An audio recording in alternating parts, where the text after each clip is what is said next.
And so on my website, I would lay out my philosophy of life and how I thought about being a nomad. And people would challenge me, and which of course was what happens on the internet. You say anything on the internet and someone's going to challenge you. Even if they basically agreed with me, they would argue with that point or this point, or they would just tell me I was completely all wrong, and the trolls would of course come in and just attack every word I said. And that's just part of internet life as well. And so over the years, it forced me to have an answer. And you know, it was the first time in my whole life I had been forced to really think and research, other than, you know, when I was a kid in college.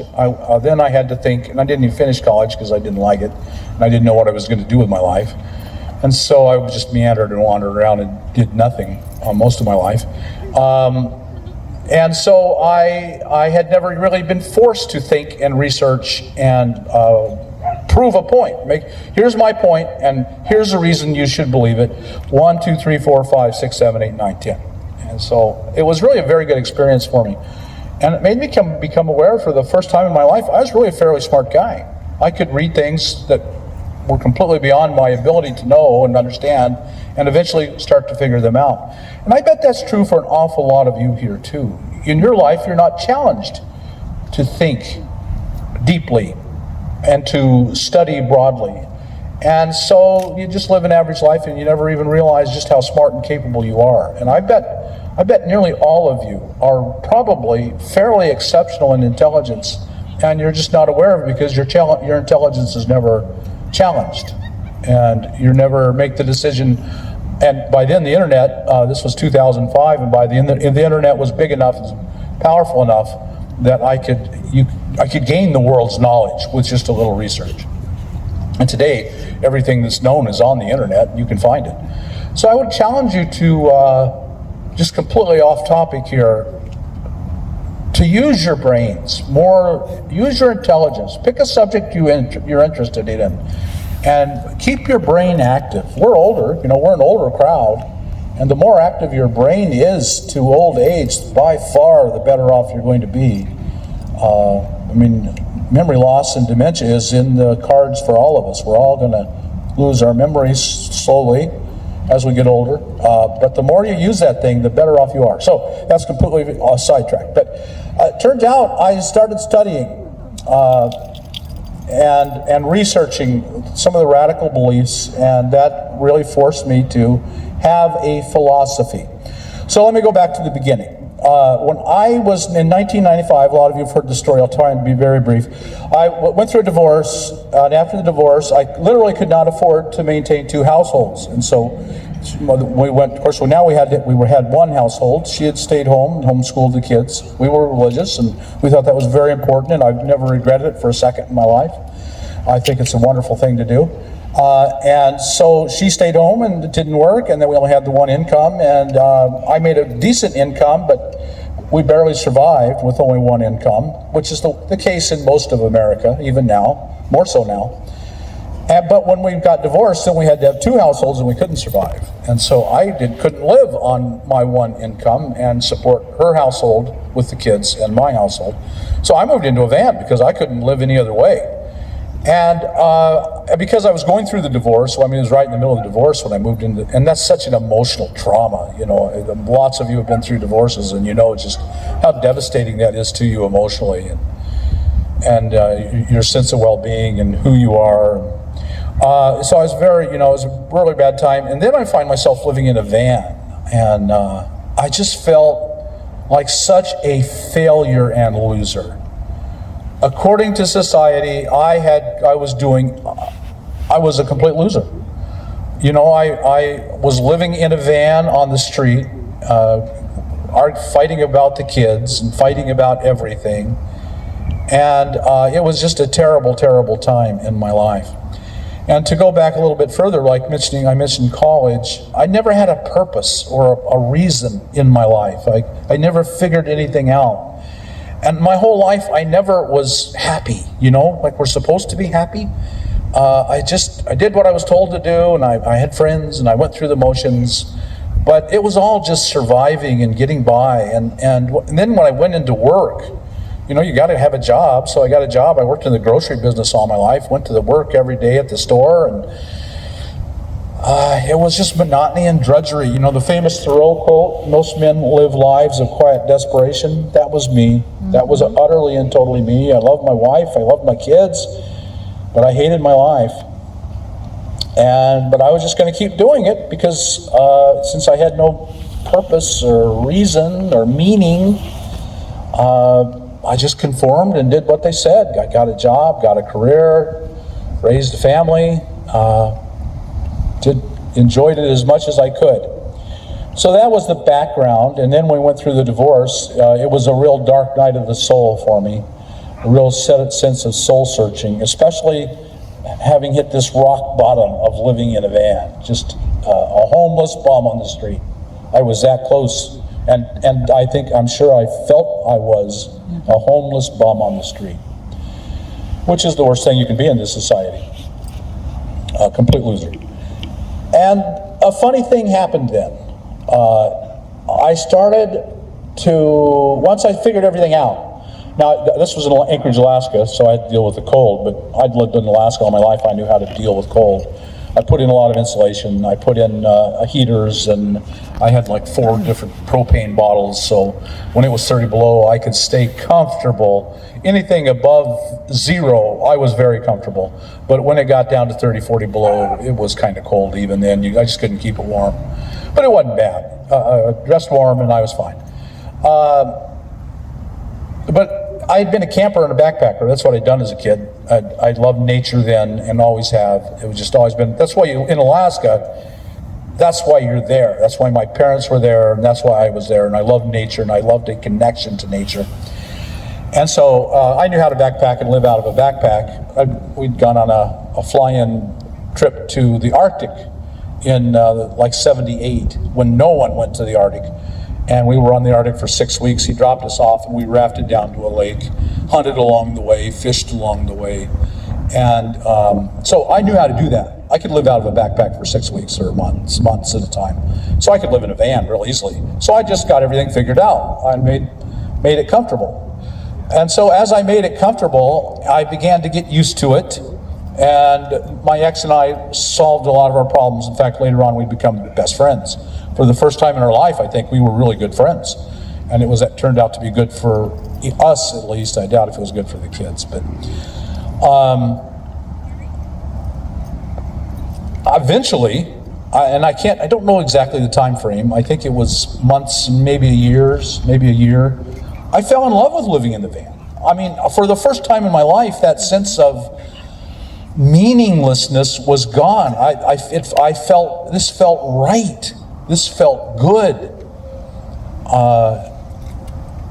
And I couldn't understand that. How could being a total failure, according to society, I was a total failure. I was doing exactly the opposite of what society told me to do, and yet I was happy. And when I did exactly what they told me to do, I was miserable. That doesn't make sense. And then so I started thinking. For the really first time in my life, I thought deeply and broadly. Why? And I wanted to know why. And so I started searching. I started searching philosophy and psychology and anthropology and all the sciences. And all this my life, I've been a very religious person. And I abandoned the religion of my youth because I thought it had failed me, and still think it had failed me, and started a completely new spiritual search. And that's not the topic today at all, so we won't go into it. It might show up every so often, but not often. But I wanted to understand scientifically, what is a reasonable explanation why, for the first time in my life, and I had grown up in Alaska where people go to Alaska because they want adventure. That's the only reason Europeans and white people go to Alaska. It's because they want that sense of adventure. And I'd grown up on reading about the bush pilots and the trappers and the miners and the hunters. And those were my heroes.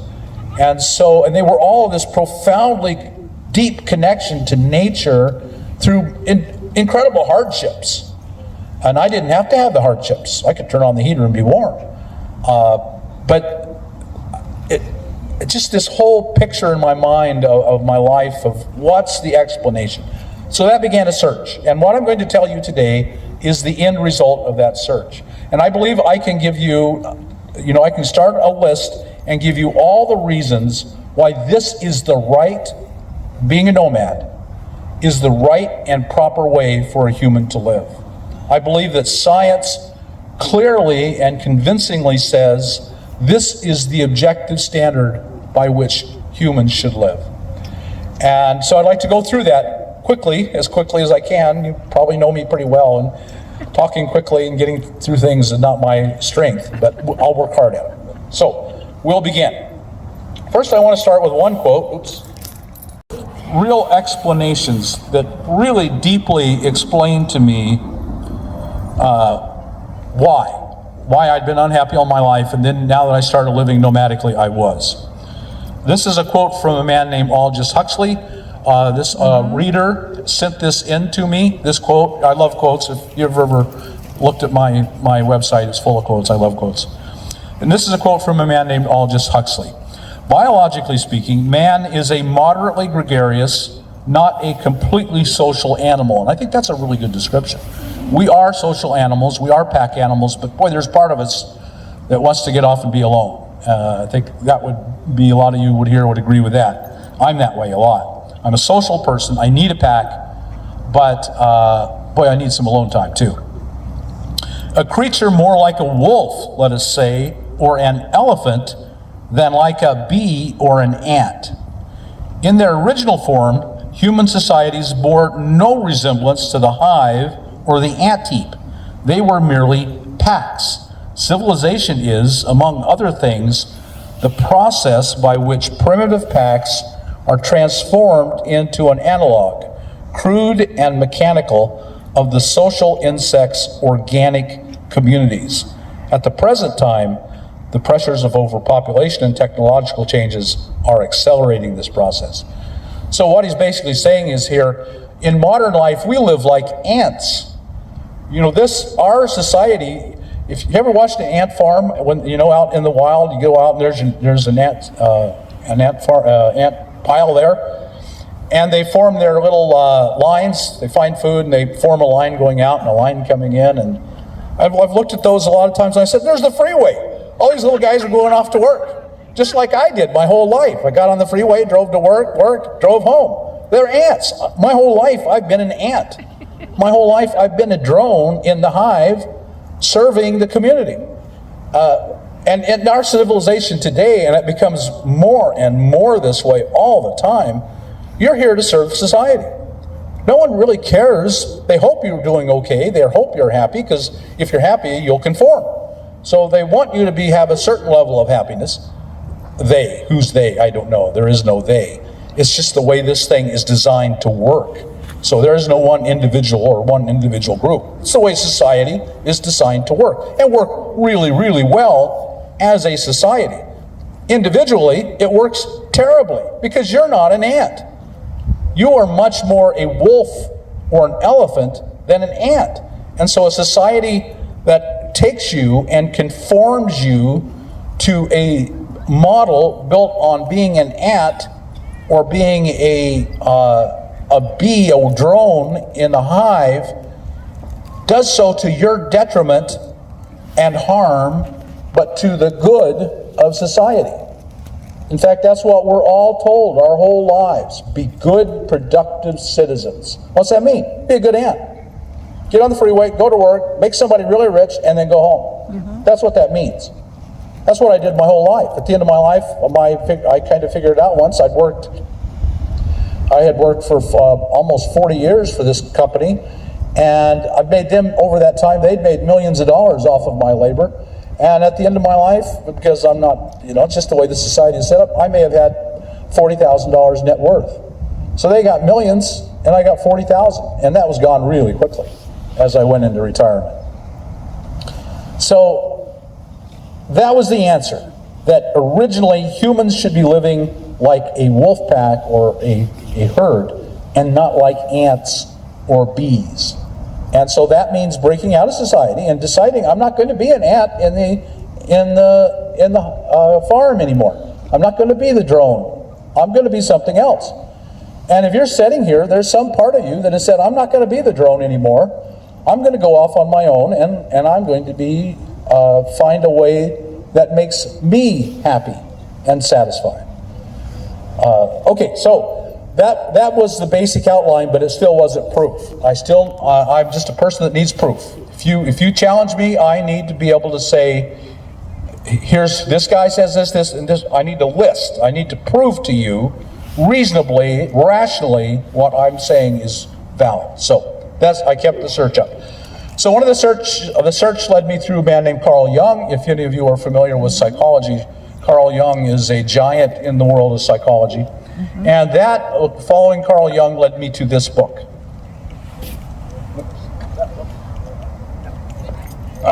The 2 Million Year Old Self. One of the teachings of Carl Jung, a lot of it's the archetypes.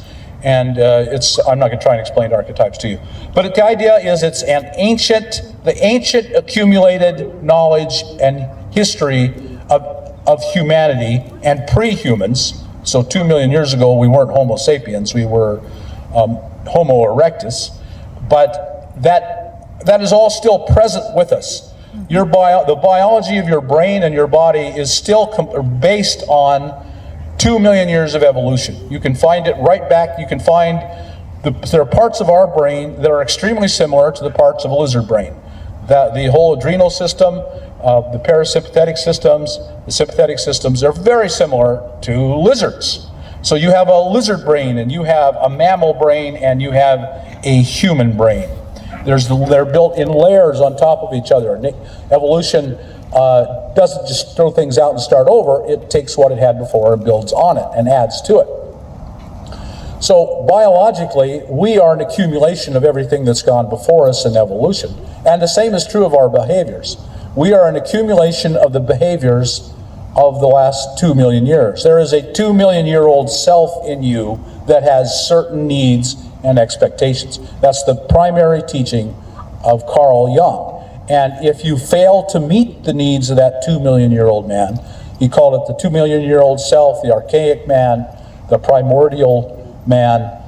If you fail to meet those needs, he will be wounded and dissatisfied. So I'm not going to read much from this, but I think it's really important. This is a quote from Jung. Together, in one of his books, Psychological Reflections, he wrote this: "Together, the patient and I address ourselves to the 2 million year old man that is in all of us. In the last analysis, most of our difficulties, psychological, mental health difficulties, come from losing contact with our instincts, with the age-old, unforgotten wisdom stored up in us." So we're designed to be wolves and elephants, but we're living like ants. And so that part of you that wants to live like a wolf or an elephant is terribly dissatisfied, and that is showing up in mental health issues, which is why as a society we are just full. I could give you statistic after statistic saying just how mentally unhealthy we are in America. Americans are incredibly mentally unhealthy. And you don't have to take my word for it. You've probably read it and seen it and know it to be true. And why? Because we're living in the exact opposite way that we evolved to act, that we were intended to act. Now, I'm also deeply spiritual, and I believe it's equally true spiritually. We live in the exact opposite way that we were spiritually designed to act. And so it's going to leave us in a profoundly unhealthy society. And so for you to think, I don't want to live this way anymore, is a sign of good health. If you live in a profoundly sick society, saying, I don't want to live this way anymore, is a sign of profound good mental health. That's why you're here. You're seeking the right way. So that's one quote from Jung. Another quote: "Every civilized human being, however high his conscious development, is still an archaic man at the deeper levels of his psyche." There's still a wolf in you. There's still an elephant in you. Elephants are amazing creatures. That's a high compliment if I say there's still an elephant in you. Amazing creatures. And you want to live the right way. And this is the right way. Being out here cold and in the rain, dealing with some discomfort, connected deeply in this special way, living in nature all the time. That's the human way to live. All right, so I don't want to read too much to you because that's so boring. I'm going to read some anyway. Every living organism has an anatomical structure and a behavioral repertoire which is uniquely adapted to the environment in which it evolved. The environment of evolutionary adaptedness. That's a very important phrase. The environment of evolutionary adaptedness. Every living organism on the planet had an environment it evolved in. And it evolved to conform to that environment. It's like a key in a lock. The environment is the lock, and if you want to open the lock, the key has to be molded to it, so they fit together. And evolution, again, I'm deeply spiritual. I want you to know that. My whole life is based on spirituality, but I see no conflict between it and science, between it and evolution. Now, if you do, that's fine. I have no argument with you, but I don't. I have no problem whatsoever with evolution and spirituality. To my mind, if you can't reconcile them, that tells something bad about your spirituality. If you have to hate science, then something's wrong there. Truth is truth. The environment of evolutionary adaptiveness is a common phrase used in evolutionary biology, and it's just an established, well-established scientific fact, as much as any theory can be, that if you grow up in this environment, if we grow up as ants, if we grow up as wolves and elephants, and now we try to live as ants and drones, we're going to be miserable, biologically and in our behaviors and in our mental health. Okay, we'll go on. This is the environment in which the individual have a built-in expectation that they will live out their life cycle. Any alteration in the environment has consequences for the organism. Some changes may be compatible with others, with survivals, others may not, and changes which do not result in elimination of the species. That's why species go extinct. Their environment changes and they can't. They evolved in an environment, and if the environment changes and they can't, they're gone. Why are the dinosaurs? The environment changed, they couldn't adapt, they're gone. Some changes may be compatible with survival, others may not, and the changes which do not result in elimination of the species may nevertheless produce distortions in its typical modes of behavior, which may lead ultimately to extinction. So we're supposed to live like wolves. We're designed. We are literally designed, I believe spiritually and evolutionarily, to act like wolves and elephants, but we're living like ants and bees, and we are profoundly sick because of it. One more, and then we'll move on. We are now in a position to define a basic principle of psychopathology, that's mental illness. This Carl Jung's built his whole psychological system on this idea of environment of evolutionary adaptiveness. Psychopathology, mental illness, results when the environment fails, either partially or totally, to meet one or more basic archetypal needs. That's a very specific Carl Jung idea. As far as I know, the first psychiatrist to propound this principle was John Bowlby, who stated that the further the rearing environment deviates from the environment of evolutionary adaptiveness, the greater the likelihood of pathological development of mental illness. If we are to understand the psychiatric disorders from which our contemporaries suffer, suicide, addictions, depression, anxiety, bipolar, some of it's biological. I think the vast majority of it is we're living in a profoundly sick society, and so we're a profoundly sick people.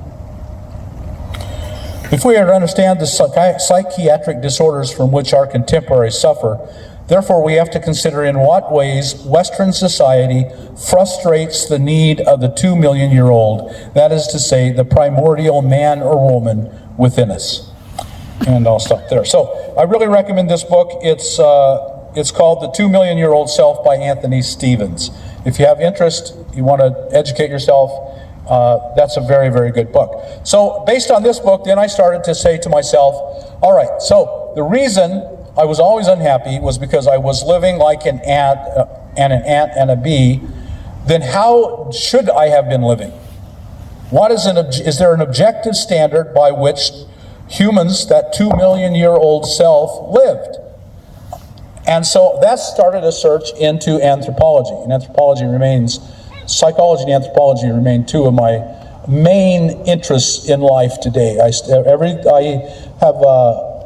subscribe to newsletters, and all the new discoveries and papers and thoughts on those two fields that come out, I go and read them. I'm not a scientist at all, but over the years, if you keep reading science, then eventually you start to figure out how to read between the lines and figure out what they're saying. And you build a foundation slowly that things start to make sense. And it takes a long, long time because I'm not a scientist. I'm not trained. I don't have even a college education. So the next book that laid out very clearly to me how there's an objective standard by which humans should live, which will almost guarantee good mental health.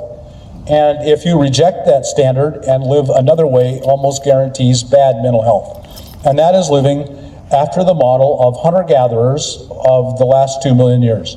For 2 million years, we all lived basically very, very similar lives, similar patterns.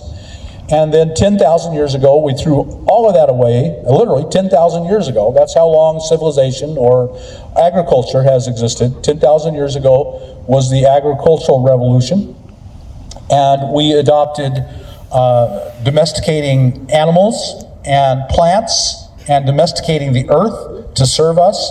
We took control of the earth. We controlled it. We killed anything that stood in our way. How do you prepare a field for planting? You kill every living thing in it, because every living thing in it that competes with your corn or your wheat or whatever you're growing takes away from you. So you want to kill everything. If a squirrel wants to come in and take your food, you want to kill that squirrel. If there's any kind of a pest, like living organisms can be pests, we kill all of them. We want them all dead, so we can control exactly what grows in that field. That's human domestication. It's death, serving death to the planet. And so 10,000 years ago with domestication, civilization began. With civilization became slavery and the elites and the powerful, and society and wars and murder on massive, ever-growing bigger scales, and ever more mental illness and unhealthiness and slavery and peasantry and peasants who do all the work while the rich. This has been the case in every human society since domestication in the last 10,000 years. It wasn't true of any human society before then. You have the peasants, money, who went to work every day, made someone else really rich, and then I just barely survived. Or maybe they were generous that year or that decade and gave me more, and I had a little more. But it was always what they were willing to give me. It was never, I went and earned it, and they kept however much they wanted through a rigged system of government and corporate system that decided how much I got to keep. Today they're keeping it all. I don't know why. It didn't make sense. Henry Ford, when he made his automobile, he said, if I don't pay these people well enough to buy my car, who will buy my car? I'll pay them all really well. And he did. And they could all afford to go buy his car, and he sold a lot of cars. Today, we don't understand that. Today, we think, I don't want anybody to have any money but me. That's what the elites are all doing. And you don't have any money, so you can't go spend it. I don't know how they think this system can work. It doesn't even make sense. Henry Ford was a lot smarter than that. And so you and I are slaving away at the end of our lives. We can't survive anymore. And we have to move into a van. But the laugh's on them, because we'll end up the happy ones and they'll end up the mentally unhealthy ones, which is, I think, 100% the truth. Okay, so Marshall Sahlins, Stone Age Economics. I found this book, and he has an incredible, Stone Age Economics means prehistory. That means before 10,000 years ago with the agricultural revolution. And so anything before then was the topic of this book. How did they live? That was my question. What is an objective standard for human life for the 2 million-year-old man to keep the 2 million-year-old man to live like a wolf or an elephant and not like an ant or a bee? And so he lays out very, very clearly, really, really super well, exactly how to live as in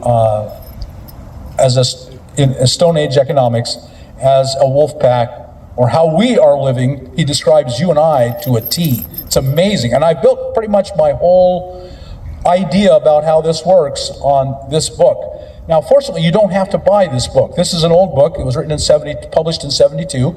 It was a college textbook. Now, most of the book is science and you can't read it. I can't even read it after a lot of study. But the first chapter is called The Original Affluent Society. I hope you'll write that down. And he gave that as a paper at some conference in the 70s. And you can go download that as a PDF. And I would encourage all of you to go and download that and start exercising your brain and read that. And I think it's just really astonishing how much you'll see we are aligning our lives with exactly what he says Stone Age man lived like. How nomad hunter-gatherers lived.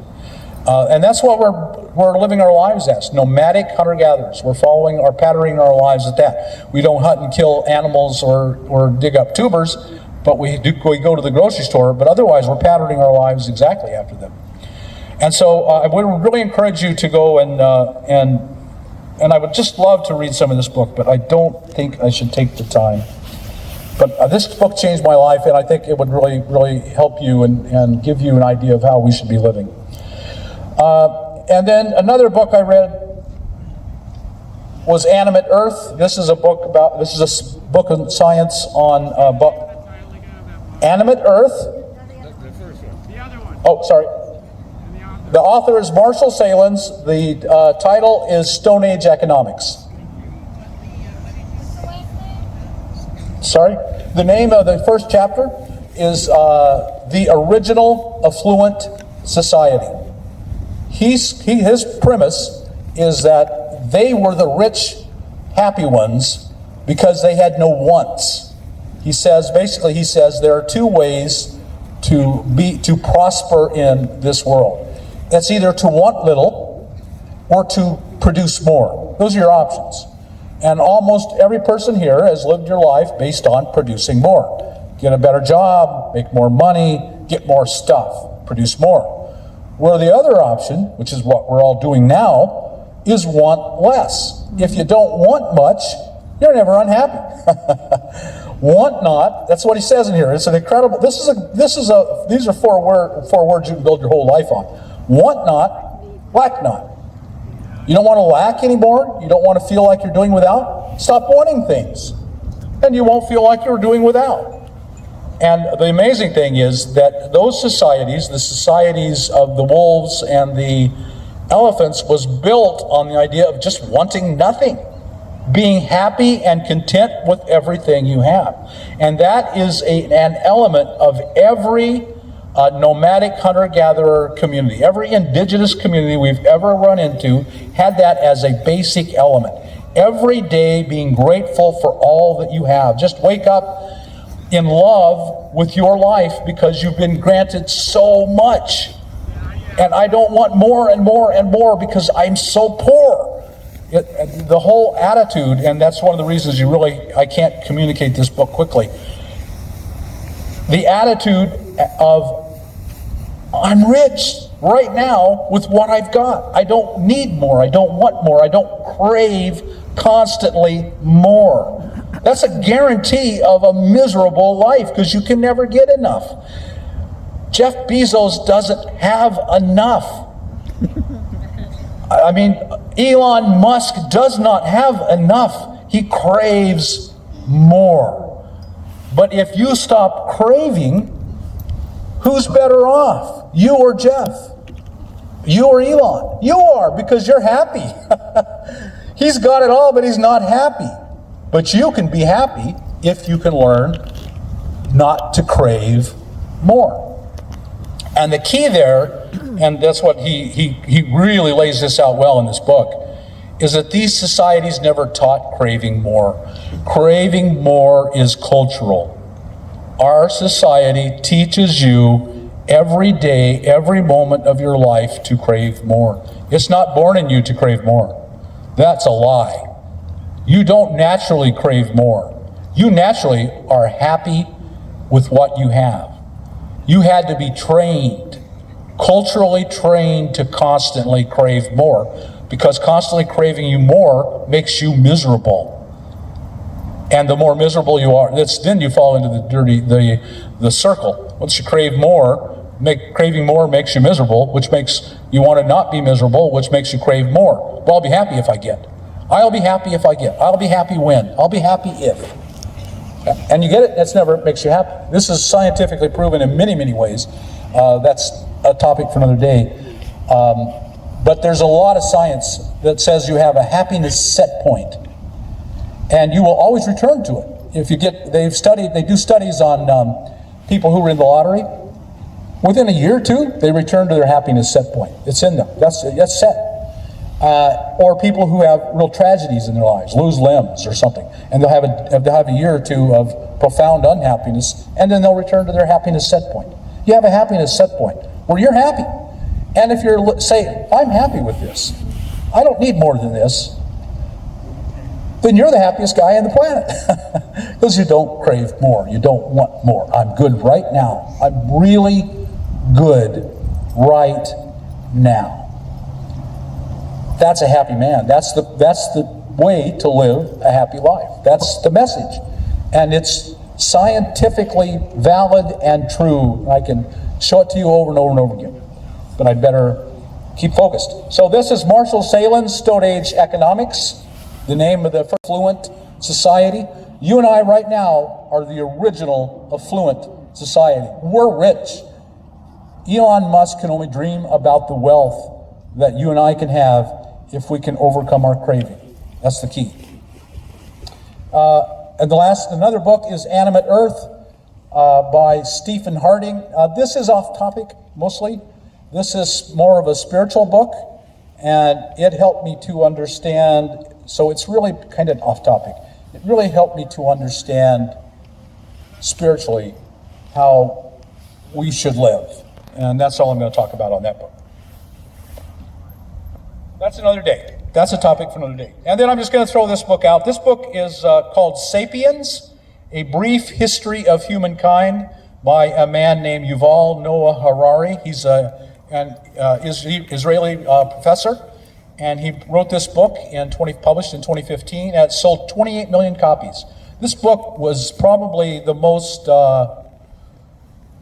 of all nonfiction books written in a very long time. This was one of the most profound, and this is a very well received and understood book. And it's all about the story I've just laid out for you. He starts at 4.5 billion years ago with the creation of the earth, and talks about the evolution of life and the evolution of humans. And it's really all about a brief history of humankind. It's all about the agricultural revolution and what a disaster that was, and how much misery. In fact, he has a chapter in here called The Original Affluent Society, and I'm sure that's in honor of Marshall Sahlins and his book.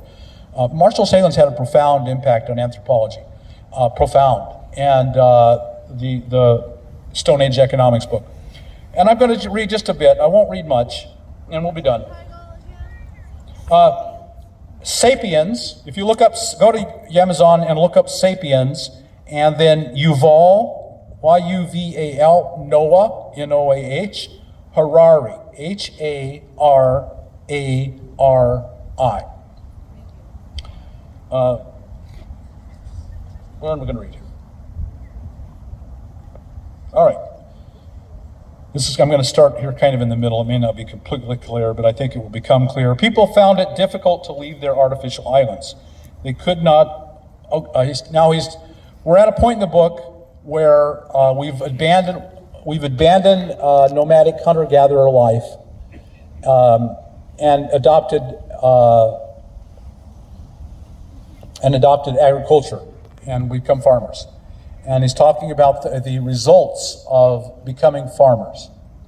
People found it difficult to leave their artificial islands. So, in other words, when you become a farmer, you claim a piece of land, and that becomes your home. That becomes your little artificial island. This is your home. You can't leave it, because if you leave it, somebody else will take it, or the land will go south, or you've already killed everything there. Those things will all come back to life. It's hard to kill life, really hard to kill life. They'll all come back, and then you'll have to kill them all again. And so people found it difficult to leave their artificial islands, their farms. They could not abandon their houses, fields, granaries without grave risk of loss. Furthermore, as time went on, they accumulated more and more things, objects not easily transportable. That tied them down. Ancient farmers might seem to us dirt poor, but a typical family possessed more artifacts, more items than an entire forager tribe. The vast majority of farmers lived in permanent settlements. Only a few were nomadic shepherds. Settling down caused most people's lives to shrink dramatically. Ancient hunter-gatherers usually lived in territories covering many dozens and even hundreds of square miles. Home was the entire territory, with its hills, streams, woods, and open sky. Peasants, and that's what they were peasants, on the other hand, spent most of their days working a small field or orchard, and their domestic lives centered on a cramped structure of wood, stone, or mud, measuring no more than a few dozen feet, size of our vans. The house, the typical peasant, developed a very strong attachment to this structure. Isn't that true? Isn't that true today? We have these incredibly strong attachments to our structures because we're peasants, and that's all we have. This was a far-reaching revolution whose impact was psychological as much as architectural. Henceforth, from then on, attachment to my house and separation from the neighbors became the psychological hallmark of a much more self-centered creature. Oddly enough, that when you live as an ant or a bee in a hive in our society, you do that by getting something and fighting to the death for it. So you'll fight to the death for your house and for your things. And so you become, instead of becoming closer and a part of a whole, you shrink into this tiny little world of your possessions and your things, and you will fight to the death to keep them. You've all seen signs up around places that say, there's nothing here worth dying for. What does that mean? That means he loves his things, but he will kill you in a heartbeat because he couldn't care less about you. So he's saying here that henceforth, attachment to my house and separation from the neighbors became the psychological hallmark of a much more self-centered creature. In other words, we become alienated. The agricultural revolution terribly alienated us from each other. Whereas a hunter-gatherer lived as a tribe, completely dependent on each other. When the tribe went out and killed game, no one went hungry. If I had no one in a tribe would go hungry, would have food while anyone else was hungry. Mm-hmm. They sank or swam together. Because tomorrow, when we go hunting and I'm in danger, if I've eaten well and I'm healthy, but you haven't eaten, and my life depends on you to save me, and you're too hungry to save me, then I'm going to die. The best place for me to store extra food is in my neighbor's stomach, because then my neighbor will have good feelings for me, first, and second, he'll be strong. And when the lion attacks, he and I together can drive off the lion. I can't do it alone, but with him I can. And so there was this profound connection between all humans. There was a cooperation, not competition. Our society is built on competition. You go to work, you fight for the promotions. You fight traffic on the way to work. I've got to get to that light before them, or I'm going to be in a long line. I got to get through this light, and I got to get past him. That's our whole world. When we get to the parking lot, we got to fight to get the best parking lot. We're competing. Our whole lives are built on me getting something that you don't get. That's our whole lives. That is absolutely the wrong way for a human to live. For 2 million years, my life depended on you, and so my highest goal in life was to make sure you liked me and were healthy. And today is exactly the opposite. Jeff Bezos doesn't care if you don't like him. He doesn't care if you're unhealthy. He only cares if you show up to work. And if you don't show up to work, he'll just fire you and get someone else. But in that world, everyone cared about everyone else. It was a world built on connection between people. I needed you to like me, and I needed you to be healthy, or I wasn't going to survive. And that's absolutely different than the world we live in today, where everybody is fighting everyone else for everything. If you get something, I don't. So alienation that's what he's saying here. That's my point. What I'm reading is how he's talking about alienation, and we became selfish, self-centered, which is the hallmark of our whole society, is selfishness and self-centeredness. So now we're not going to. So what I'm saying is, we've built this whole thing. My goal, my philosophy is to build this thing on nomadic hunter-gatherers. Now, obviously, we're not going to go back and become hunter-gatherers. None of us are going to stop going to grocery stores and start digging up tubers or killing dang game to eat. That's not going to happen. I'm not in any way suggesting that's going to happen. It just isn't. It can't. It's illegal. Our society wouldn't let you do it. Our society does not want you to have any alternatives except to be the peasant, the ant on the freeway to work. That's all it wants for you. Now, the amazing thing about America is if you're smart and capable and lucky and hardworking, you can rise above that. That is an amazing thing. You can become Jeff Bezos. Not many do. It's possible, but rare. That is an amazing thing about America being a remarkably free country. It is possible. You can bootstrap your way up. You don't have to stay at the bottom. Most don't. The simple facts, the statistics are, whatever economic group you were born in is the economic group you're going to die in. That's just the way it works.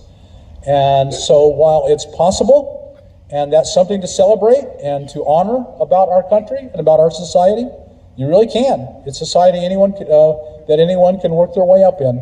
Few rarely do. That's the simple fact of the matter. So, how are we going to pattern our lives after hunter-gatherers if we're not actually going to become hunter-gatherers? Well, just what we each and every one have done. We have abandoned living in one place and moved into a vehicle and become nomadic. That's the first step, which most of you have either taken or thinking about taking and are doing. But there are 4 principles that I want to look at. And I think of these as the nomadic mind versus the civilized mind, the ant mind, the hive mind, versus the nomadic mind, which although they were completely dependent on each other, each one always maintained its own individuality. It's the rare combination of all for one and one for all. It's really hard, it's impossible to make that work. And yet societies, nomadic societies, always managed to do that. They were what's called egalitarian. Not always, but generally. They were egalitarian. That means there was no one in charge. Why? Because if you tried to take over and be the boss and you were a jerk, people just leave. You can't control people who can just leave. And that's why our society is designed to not let you leave. That's why when you decide to become a nomad, I'm not going to live this way anymore, the way society says. I'm going to live in my vehicle. Our whole society is designed around keeping you in that house and not being in your vehicle. That's why we have to have these seminars and say, this is how you do this. This is how you get your driver's license. This is how you get your mail. This is how you do this. Because our whole society is designed to keep you in a house on the freeway going to work, just like that ant. And so breaking out of it's difficult and hard. And for most of us, for myself, It was an act of desperation only. I had to do it. And I really admire those who choose to do it. That's really amazing. There's a bunch of you here, I'm sure, who are making the choice. Now, I'm not going to live this way anymore. It's unhealthy. Even if you're not thinking this is unhealthy, you know there's some part of you that knows this isn't the right way to live. I want to live some other way. I really admire that, and that if you can do it without being forced into it, I think that's exceptional. So I'm going to tell you the 4 ways, the differences. Number 1, you need a right connection to nature. And that's the thing that we don't have in this society. We live in our houses, we make our houses thick, and we do everything we can to keep nature out. And if it's hot, we run really fast from our house to our car, to our job, to the store, wherever. We don't want to be in nature because we don't like nature. We run. We got these air conditioned, everything's air conditioned. And so we avoid nature. Or if it's cold, it's raining, we avoid being out in the cold and rain. And I'm avoiding being out in the cold and the rain, and you are too. But I'm in the cold, and my van is kind of cold. I'm dressed up. You always see a lot of you wearing coats, and we're out here. So you have a right relationship to nature. Nature is no longer the enemy, something you hate, and you want to get out of your life, and maybe once a year you'll go and spend some time in nature. Nature needs to be a profound part of your life. Nature keeps us mentally well. Nature keeps us humble. The hunter-gatherer lived his entire life knowing that nature provided every single one of his needs. That's still true. Nature provides 100% of our needs. If nature stopped providing, every person here dies very, very quickly. And so they knew that. They lived with that. They woke up grateful to nature for its many, many gifts. They had a love affair with nature. And so if we become healthier by being connected to nature, and I found that with everyone I've ever talked to, if when you move into a vehicle, car, van, RV, whatever you're in, you become more connected to nature, you become instantly more mentally healthy. And the more connected to nature you remain, the more mentally healthy, biologically healthy you become. And so nature humbles us. We learn our place in nature. I don't control the weather. I don't control the sun. I have power all the time, but now I don't have power because it's too cloudy. I'm not in control of this world. Something and someone else is, and I'm along for the ride, and I'm very, very grateful that it's so good to me. And that's an attitude that if you adopt that attitude, that simple attitude right there, your whole life will be better in so many ways. So number 1 is having a right connection to nature. The next is having a right connection to other people, and I'm going to kind of marry it together with a right connection to possessions. In our society, we, and this will be maybe a controversial sentence, we love things and use people. Jeff Bezos does not love you, but he loves things. Elon Musk does not love you, doesn't care about you, but he loves things. And so our whole society is built on loving things and using people. And hopefully in our individual lives, we've overcome that to the greatest degree. But still, it's the attitude of loving things, and that this craving for things and possessions inevitably conflicts with loving people. So you're a mom or you're a dad, and you have to make choices all the time between your love for your children and your need to get a job and provide. And so you make choices. You love your kids, but you got to provide. You need things. And so you make the choice, and you go to work, and you miss a lot of your kids' lives. It's a choice this society forces us to make. Traditionally, it's been mainly fallen on the man who, it was understood, went to work, and maybe he had to work 12 hours a day. Maybe he had to travel for his job, and he just never saw his kids. That was acceptable. That was normal. That was healthy, we thought. That was admirable, we said. But it's not, because it's putting things before. Our society forces you to put things before people. And so the kids suffer. because that's not how they were evolutionarily designed to grow up with no one around. And so the kids suffer. And that much of our mental illness is the way we raise our children. They're not designed to grow up in the dark alone. No nomadic child ever grew up alone. To be alone was to be dead, because a hyena or a cat or something would come in and get the child. A child was never alone a second of its life. If it was dead. Today we leave our children alone all the time. We're taught that. We're taught that's best. I grew up and we read the books. And when I raised my children, we read the books, and the books said, no, put your kid in the room and let him cry himself to sleep. And I knew in my heart the whole time, I couldn't stand listening to my kid cry himself to sleep. I wanted that kid in bed with me, near me. That's the human right way to raise children. It's objectively the right way. For 2 million years, no child was ever alone for a second. And now they're alone their whole lives. And it's terribly disturbing. It's the source of the majority of our mental illness. We raise our children all wrong because society says to. It's because they want you to be used to being alone. That you go off to work. It wants to break those bonds. It doesn't want those bonds because it wants you at work 12 hours a day, making money for society. Your purpose is to be a good, productive member of society, not healthy, not happy.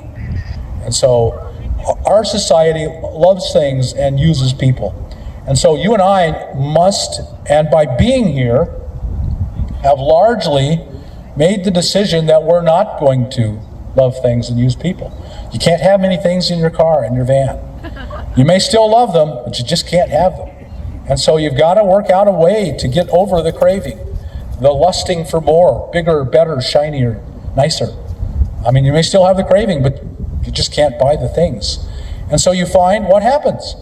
You find a connection automatically happens to people.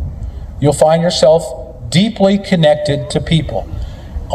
This is a story I've heard 1,000 times. I've never heard any other story from any other nomad. They made more friends, deeper friends, real connections this way more than they ever did in their whole life. Maybe they never really made them in their whole life. I didn't. And that's why. Because we're living the right way. Loving people, using things. That little switch, if you can turn that switch in your brain, most of your mental health issues will start to get better. So that's number 3 and 4. That's number 2 and 3. Right connection to other humans, right connection to things. Generosity must be your highest value. Generosity was the highest value in every indigenous hunter-gatherer society. I needed you healthy. Let me make sure you're okay. Right connection to things. Freedom, mobility, and leisure time are our highest priority. Things are a curse. If you want freedom, if you want mobility, if you want to be able to move, then possessions are a curse and not a blessing. And if you adopt that attitude, try to retrain your heart and your mind, your whole life will change. And you're changing now. That's why you're here. And finally, a right connection to the sacred. Now, I'm not going to, in any way, shape, or form, begin to try and tell you how you should think of the sacred, or what the sacred even is. That's for everyone to decide for themselves. My idea will be different than every person here, probably. Some similarities, some differences, but never exactly the same. But you need an attitude towards the sacred. And every primitive society, every indigenous hunter-gatherer society viewed nature as sacred. Now, that doesn't mean you have to see nature as God. Maybe you're a traditional religious person. But it's to see nature as a profound and wonderful gift from whatever God you see. Not something to use and abuse and to shit on. And I use that word very specifically because that's what we do. That's not why God made this earth for us. That's not. And I don't know how much more self-evident a truth can there be. This is an amazing gift from an amazing God, whatever that God is that you believe in. And it should be treasured and honored and loved and connected with and not shit on.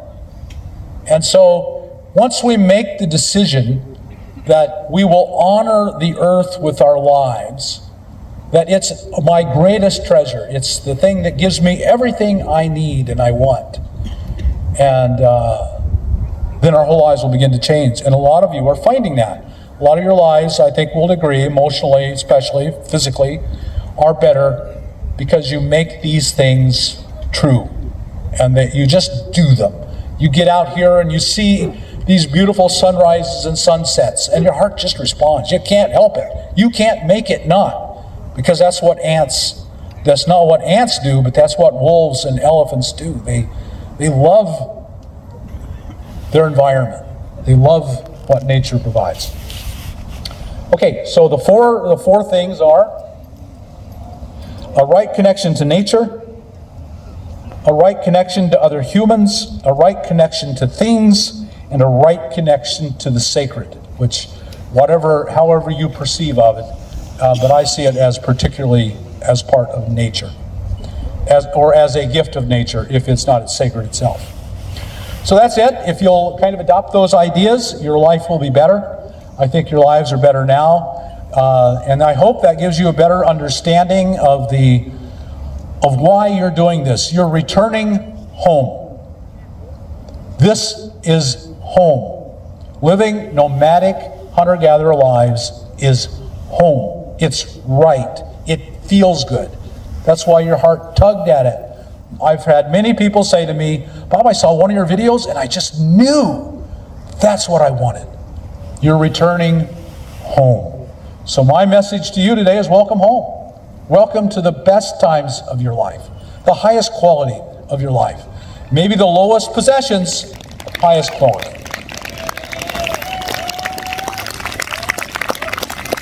Talking now, Bob.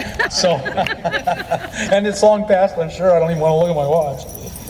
Yeah, long says time to stop talking. Okay, I'm done. I hope that you got something. There was a lot of it, if nothing else.